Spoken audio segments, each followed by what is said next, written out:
மிலரேப்பா என்கிற ஒருவர் இருந்தார்.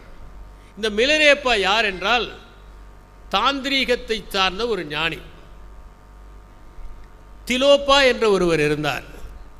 திலோப்பாவுக்கு ஒரு சீடர் இருந்தார். அந்த சீடரின் பேர் மராப்பா. மராப்பாவின் சீடர் நராப்பா. நராப்பாவின் சீடர் மிலரேப்பா. அந்த மிலரேப்பா தன்னுடைய ஆசிரமத்திலே அமர்ந்திருக்கிறார், மௌனமாக அமர்ந்திருக்கிறார்.